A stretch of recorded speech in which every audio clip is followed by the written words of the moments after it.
السلام علیکم دوستو، میرا نام ہے اسیب شفقت اور آپ دیکھ رہے ہیں ہنسی ٹی وی۔ مقام ابراہیم ایک مقدس پتھر ہے جو خانہ کعبہ سے چند گز کی دوری پر رکھا ہوا ہے۔ جب حضرت ابراہیم علیہ السلام خانہ کعبہ کی تعمیر فرما رہے تھے تو خانہ کعبہ کی دیواریں آپ کے سر سے اونچی ہو گئیں، لہٰذا مزید تعمیر کے لیے آپ نے ایک پتھر پر کھڑے ہو کر اس کی دیواروں کی تعمیر کو مکمل کیا۔ یہ وہی پتھر ہے جس پر آپ کے قدموں کے نشان موجود ہیں اور اسے مقام ابراہیم کہا جاتا ہے۔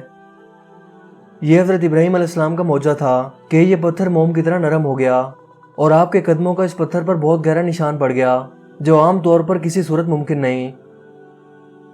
لہٰذا آپ کے قدموں کے نشانات کی بدولت اس پتھر کی فضیلت اور عظمت کو چار چاند لگ گئے، یہاں تک کہ اللہ تعالیٰ نے قرآن کریم میں اس کی عظمت کو یوں بیان فرمایا: کعبہ میں خدا کی بہت سی روشن اور کھلی نشانیاں ہیں اور ان نشانیوں میں ایک بڑی نشانی مقام ابراہیم ہے۔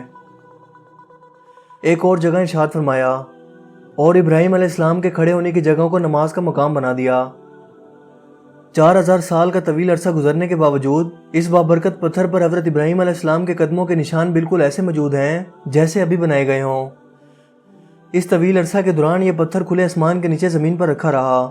4000 برساتیں گزر گئیں، آندھیوں کے جھونکے اس پتھر سے ٹکرائے، طوفانی بارشیں اور سیلاب اس سے ٹکرائے، یہ سیلاب کے تیز دھاروں میں ڈوبا رہا، کروڑوں انسانوں نے اس پر ہاتھ پھیرا، مگر اس کے باوجود اللہ کے خلیل حضرت ابراہیم علیہ السلام کے قدموں کے نشان اس پتھر پر صحیح سلامت باقی ہیں۔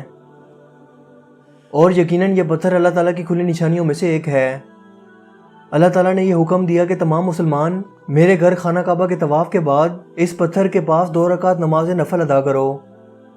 تم نماز میرے لیے پڑھو اور مجھے سجدہ کرو، لیکن مجھے یہ پسند ہے کہ سجدوں کے وقت تمہاری پیشانیاں اس مقدر پتھر کے پاس زمین پر لگیں جس پر میرے خلیل کے قدموں کا نشان بنا ہوا ہے۔